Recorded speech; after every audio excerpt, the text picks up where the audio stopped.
வியட்நாமில் நிகழ்ந்த படகு விபத்தில் தமிழர்கள் 10 பேர் உயிரிழந்தனர்.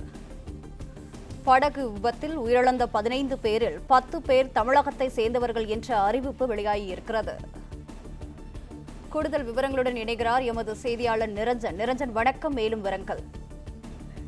வியட்நாமில் இருக்கக்கூடிய இந்திய தூதரகம் வெளியிட்டிருக்கக்கூடிய அதிகாரப்பூர்வ பட்டியலில் சோகமான அந்த தகவல் என்பது வெளியாகி இருக்கிறது.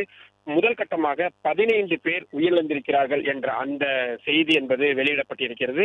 இதில் 10 பேர் தமிழ்நாட்டை சேர்ந்தவர்கள் என்ற கூடுதலான துயரமான சம்பவம் செய்தியும் வந்திருக்கின்றது.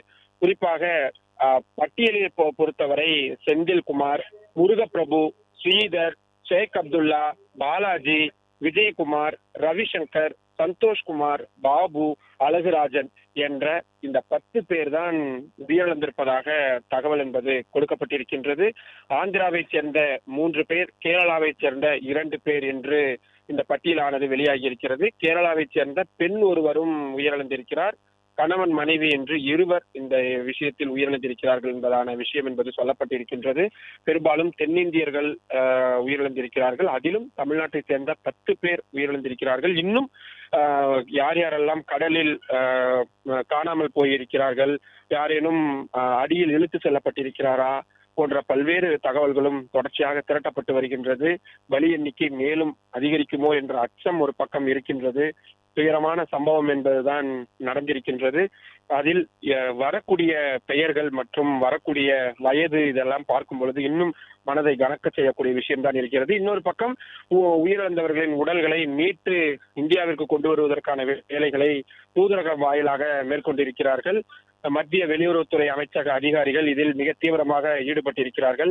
முதல் கட்ட பட்டியலாக, அதிகாரப்பூர்வ பட்டியலாக ஹனாயிலிருந்து செயல்படக்கூடிய இந்திய தூதரகம் இந்த பட்டியலை வெளியிட்டிருக்கிறார்கள். 15 பேர் என்ற அந்த பட்டியலில் 10 பேர் தமிழர்களாகவும், 3 பேர் ஆந்திர மாநிலத்தை சேர்ந்தவர்களாகவும், 2 பேர் கேரளாவை சேர்ந்தவர்களாகவும் இருக்கிறார்கள். வியட்நாமை பொறுத்தவரை அதிக அளவில் தமிழர்கள் மற்றும் தென்னிந்தியர்கள் அதிகம் செல்லக்கூடிய ஒரு நாடாக இருக்கிறது. இந்தியாவிலிருந்து சுற்றுலாவிற்காக வியட்நாம் செல்லக்கூடியது என்பது மிக அதிகமாக இருக்கிறது.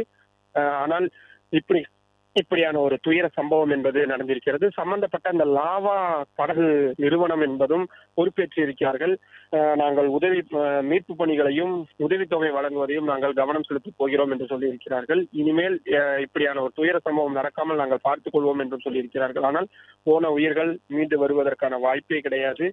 சோகமான இந்த பட்டியல் என்பது வெளியாகி இருக்கிறது. தொடர்ந்து பார்க்க வேண்டும். இன்னும் இந்த பட்டியல் எதுவும் நீளக்கூடாது என்பதை தான் நாம் வேண்டிக் கொள்ள வேண்டும். இருந்தாலும் பொறுத்திருந்து பார்க்க வேண்டும், ஏதேனும் பட்டியல் வருகிறதா என்பதை. பிளே ஸ்டோர் மற்றும் ஆப் ஸ்டோரில் இருந்து பாலிமர் செயலியை QR கோடு மூலம் பதிவிறக்கம் செய்யுங்கள். செய்திகளை உடனுக்குடன் பெறுங்கள்.